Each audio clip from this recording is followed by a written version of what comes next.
जय जगन्नाथ जय जगन्नाथ जय जगन्नाथ। मु ध्रुवचरण साहू मु आज डायबिटीज रोग विषय किसी कहूँ जाऊँगी। डायबिटीज रोग गोटे सांघातिक रोग।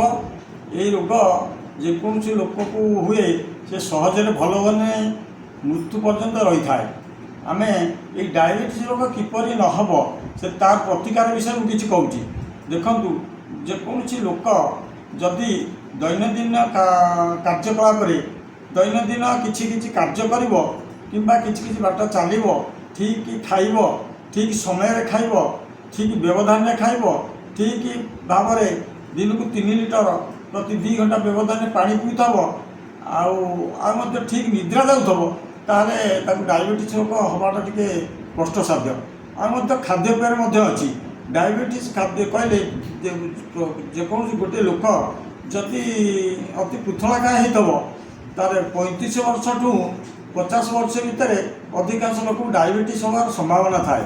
कारण से लोक से जेकोसी लोक चाकिरिया लोक होता कि जेकोसी कर्मठ लोक होती तार शरीर में शर्कर अधिक होते पृथलाकाय हो से डायबिटीज रोग आक्रांत कर संभावना अच्छी।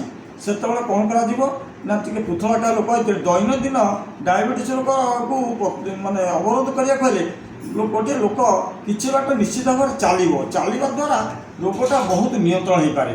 आई रोग खाद्यपेय तो ठीक भाव में चीनीयुक्त खाद्य टे 40 वर्ष पर चीनीयुक्त खाद्य खाइबनी। कारण आमर सबुरे भात अन्य द्रव्य प्राय मीठा सबुरे रोचे।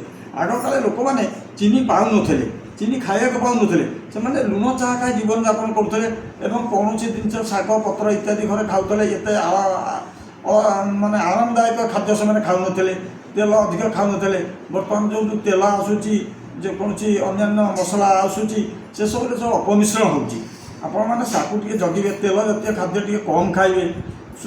पनीपरिया भेंडी जनी काकुड़ी बतल कदली अमृतभंडा एवं शाक सब्जी इत्यादि ठीक भाव में खाऊे प्रतिदिन अल्प अल्प सेगुड़ा कि खाऊे फल कि खाऊे। आ 5 दिन 10 दिन जमी गोटे गोटे पैड पीऊे। आ द्वारा कौन हम आपणकर पैडे आपड़ जी से पीले जी आम शरीर रक्त संचालन से बहुत साहाय्य करे एवं शरीर को सुस्थ रखे एवं आम शरीरटा चिकन रहे आउ द्वारा डायबिटीज होनी। आउ 40 वर्ष अधिका होगला आपंकर पिला छुआ है पिता जातीय खाद्य आप खाइबे। पिता जातीय खाद्य खाइले कलराटा खाऊे ता सहित अन्य पिता निम पिता इत्यादि ये सब जिन खाऊे तार डायबिटीज से कम हम। आउ डायबिटीज जदि होगला तार प्रतिरोध आप यथाशीघ्र डाक्तर परामर्श करेंगे एवं ठीक टाइम रे औषधटा खाइबे। जमी डाक्तर जहाँ कह अनुपात औषध खाइबे। रक्त शर्कराटा को आप प्रति मसरे मापिबे। रक्त शर्करा ही डायबिटीज मूल कार्य होगला आप डायबिटीज है क्योर हो से कथा नुह किंतु डायबिटीजटा को आम केमी नियंत्रण रखा। जदि आप डायबिटीजटा नियंत्रण रखिए ताले आप निश्चित भाव में दीर्घजीवी हे। केमी नियंत्रण रखिए ना आप डायबिटीज थे डायबिटीजटा 70 ରୁ 100 भितर रहा आमर डायबिटीजटा नियंत्रण रहा प्राय समस्त नियंत्रण भितर रहा डायबिटीज ना भी कहे किंतु 100 ऊपर गला जान निश्चित भाव डायबिटीज है। डाक्तर परामर्श क्रमे 110 115 है मैंने आप फास्टिंगटा आप औषध खाया बाध्य। आ औषध कौन खाइबे डाक्तर को अनुपात आप डायबिटीज कम बटिका आगे खाइबे। किसी दिन 5-7 वर्ष बटिका खाइबे 10 वर्ष पर या जदि नियंत्रण को न आसला सब कंटिन्यूस 200 ऊपर को रहीगला आप इन्सुलिन लेवाक बाध्य हे।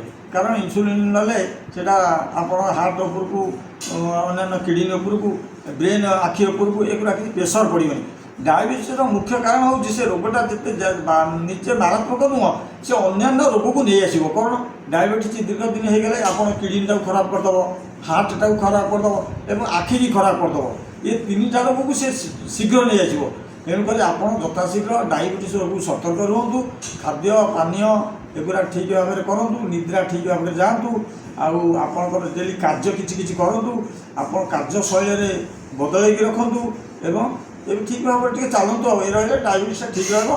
डायबिटीजटा नियंत्रण खाद्य मोट खाद्यटा आप डायबिटीजटा नियंत्रण हो दीर्घ दिन बची पारे खाद्य नियंत्रण रखिए। ଧନ୍ୟବାଦ। ଜୟ ଜଗନ୍ନାଥ, ଜୟ ଜଗନ୍ନାଥ, ଜୟ ଜଗନ୍ନାଥ।